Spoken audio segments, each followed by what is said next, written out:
Hello बच्चों, एक बार सभी को गुड मॉर्निंग। कैसे हैं आप लोग? उम्मीद करते हैं कि बहुत अच्छे होंगे। स्वागत है आप सभी का डिजिटल शिक्षा बिहार यूट्यूब चैनल पे। अगर आप हमारे चैनल को सब्सक्राइब नहीं किए हैं या चैनल पे नए हैं तो चैनल को सब्सक्राइब करें और वीडियो को लाइक करें और ज़्यादा से ज़्यादा शेयर करें और कमेंट में बताएं कि वीडियो कैसी लगी। आपको पूरी क्लास करनी है जिसमें कि तो आज हम पढ़ने वाले हैं हिंदी के सेकेंड चैप्टर विष के दांत के सारे ऑब्जेक्टिव, जो कि आपके परीक्षा के दृष्टिकोण से महत्वपूर्ण है। तो चलते हैं प्रश्न की ओर। प्रश्न संख्या 1 में दिया हुआ है कि सेन साहब के पास किस रंग की मोटर कार है। सेन साहब के पास किस रंग की मोटर कार है? काला, नीला, उजला या हरा? सेन साहब के पास काले रंग की मोटर कार है। चलते हैं प्रश्न संख्या 2 में दिया हुआ विष के दांत शीर्षक पाठ किस कहानी संग्रह से लिया गया है? विष के दांत शीर्षक पाठ किस कहानी संग्रह से लिया गया है? मित्र मिलन, विष के दांत तथा अन्य कहानियों से, या कुहासा या मौत के नगर? तो विष के दांत शीर्षक पाठ विष के दांत तथा अन्य कहानियां से लिया गया है। ऑप्शन नंबर बी इसका सही आंसर हो जाएगा। 3 में दिया हुआ है कि वाकिफ शब्द का अर्थ क्या है? वाकिफ शब्द का अर्थ है परिचित। जैसे कोई कि परिचित, वाकिफ एक ही शब्द है। चलते हैं प्रश्न संख्या 4 में दिया हुआ है कि आप देख रहे हैं कि नलिन विलोचन शर्मा पटना विश्वविद्यालय की हिंदी विभाग के अध्यक्ष कब बने? नलिन विलोचन शर्मा विश्वविद्यालय के हिंदी के विभाग अध्यक्ष कब बने? सन 1959 में इसका सही आंसर हो जाएगा। 1959 ईस्वी में यह पटना विश्वविद्यालय के हिंदी विभाग के अध्यक्ष बने 1959 में। 5 में दिया हुआ है कि आलोचकों के अनुसार प्रयोगवाद का वास्तविक प्रारंभ किसके कविताओं से हुआ? आलोचकों के अनुसार प्रयोगवाद का वास्तविक प्रारंभ किसके कविताओं से हुआ? तो नलिन विलोचन शर्मा के किताबों से हुआ था, नलिन विलोचन के कविता से। 6 में दिया हुआ है कि नलिन विलोचन शर्मा के कहानियों में किसके तत्व समग्रता से उभर कर आए? नलिन विलोचन शर्मा की कहानियों में किसके तत्व समग्रता से उभर कर आए? तो यह मनोवैज्ञानिकता से आए। नलिन विलोचन विष के दांत एक मनोवैज्ञानिक कहानी है जो मनगढ़ंत कहानी है। 7 में दिया हुआ है कि विष के दांत कहानी किस वर्ग के अंतर्विरोधों को उजागर करती है? विष के दांत कहानी किस अंतर्विरोधों को उजागर करती है? तो उसका सी हो जाएगा मध्यम वर्ग का। 8 में दिया हुआ है कि खोखा खोखी किस भाषा का शब्द है? खोखा खोखी किस भाषा का शब्द है? खोखा खोखी बांग्लादेश का शब्द है, बांग्ला भाषा का। 9 में दिया हुआ है कि सेन साहब की कितनी लड़कियां थी? सेन साहब की कितनी लड़कियां थी? सेन साहब की 5 लड़कियां थी। सीमा, रजनी, आलू, शेफाली, आरती। ये पांचों नाम आपको याद रखना है कि सेन साहब की कितनी लड़कियां थी। तो 5 उसके नाम पूछे तो सीमा, रजनी, आलू, शेफाली, आरती। 10 में दिया हुआ है कि सोफर शब्द का अर्थ है। सोफर शब्द का अर्थ ड्राइवर होता है, जो कि ऑप्शन नंबर डी में दिया हुआ है। ऐसे ही लड़के आगे चलकर गुंडे चोर डाकू बनते हैं, यह पंक्ति किस कहानी के किस पात्र ने कही? ऐसे ही लड़के आगे चलकर गुंडे चोर डाकू बनते हैं, यह किसने कहा? तो सेन साहब ने कहा था, option number C. Nalin विलोचन Sharma की मृत्यु कब हुई थी? नलिन विलोचन शर्मा की मृत्यु कब हुई थी? तो नलिन विलोचन शर्मा की मृत्यु 12 सितंबर 1961 में हुई थी, जो कि इसका जन्म नलिन विलोचन शर्मा का जन्म 1916 में हुआ था। 13 में दिया हुआ है कि मदन अक्सर किसके हाथों से पिटता था? अपने पिता के हाथों से मदन पिटता था ज़्यादातर। 14 में दिया हुआ है कि विष के दांत शीर्षक कहानी के कहानीकार कौन है? विष के दांत शीर्षक कहानी के कहानीकार कौन है? तो नलिन विलोचन शर्मा है इसके कहानीकार। विष नीला होता है, इसीलिए इसका लेखक का नाम हो जाएगा नलिन विलोचन शर्मा। विष का दांत कैसा होता है? नीला। 15 में दिया हुआ है कि गिरधर लाल कौन है? गिरधर लाल कौन है? कासू का पिता। कासू का पिता तो सेन साहब हैं।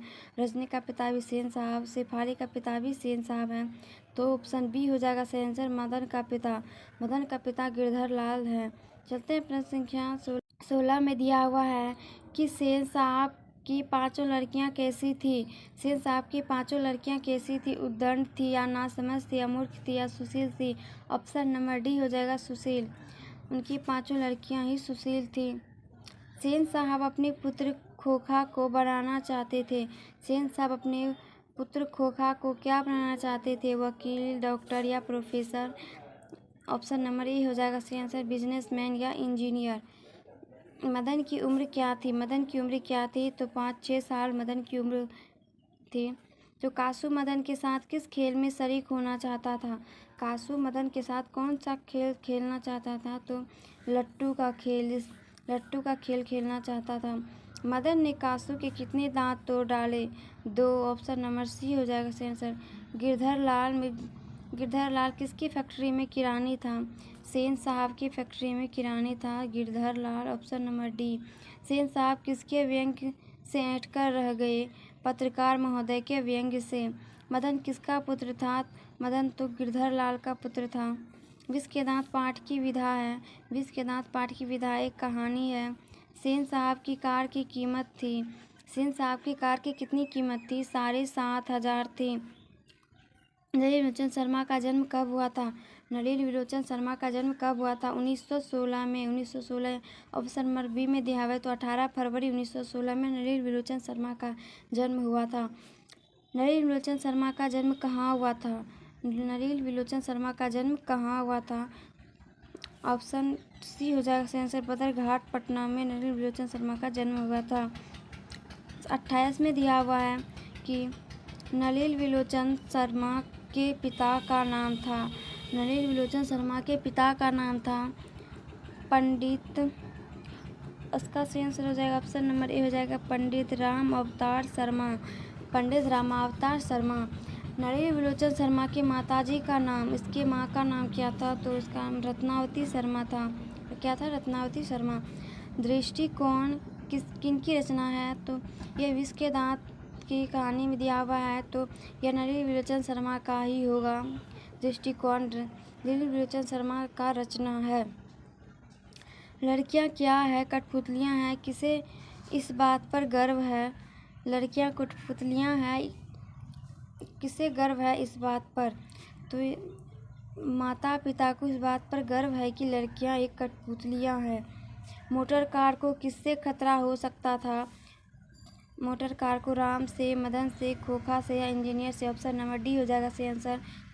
सॉरी, इसका ऑप्शन नंबर सी सही आंसर हो जाएगा, खोखा से। मोटर कार को खोखा से खतरा था। ऑप्शन नंबर सी हो जाएगा सही आंसर। 33 में दिया हुआ है कि सेन साहब की आंखों का तारा है। सेन साहब की आंखों का तारा है कार, खोखा, खोखी या उपर्युक्त सभी। तो सेन साहब की आंखों का तारा है खोखा। ऑप्शन नंबर बी हो जाएगा सही आंसर। चलते हैं प्रश्न संख्या 34 में दिया हुआ है कि खोखा के दांत किसने तोड़े? खोखा का दांत किसने तोड़े? तो मदन ने खोखा का दांत तोड़ा। महल और झोपड़ी वालों की लड़ाई में अक्सर महल वाले ही जीतते हैं, पर उसी हालत में जब दूसरे झोपड़ी वाले उनकी मदद अपने ही खिलाफ करते हैं। किस पाठ की पंक्ति है? तो यह विष के दांत कहानी में कहा गया है कि महल और झोपड़ी वाले की लड़ाई में अक्सर महल वाले ही जीतते हैं। 36 में दिया हुआ है कि सीमा, रजनी, आलो, शेफाली, आरती पांचों किसकी बहनें थी? यह खोखा की पांचों ही बहनें थी। इसके पिता कौन थे? तो सीमा, रजनी, आलो, शेफाली के पिता सेन साहब ही थे। ऑप्शन नंबर डी इसका पिता हो जाएगा। लेकिन बहनें थी कौन किसकी? तो खोखा की। ऑप्शन नंबर बी हो जाएगा। 37 में दिया हुआ है कि मैं तो खोखा को इंजीनियर बनाने जा रहा हूँ। यह कथन किसका है? तो यह कथन सेन साहब का है, क्योंकि खोखा सेन साहब का ही पुत्र था, तो उसी ने कहा था कि खोखा को इंजीनियर बनाने जा रहा हूँ।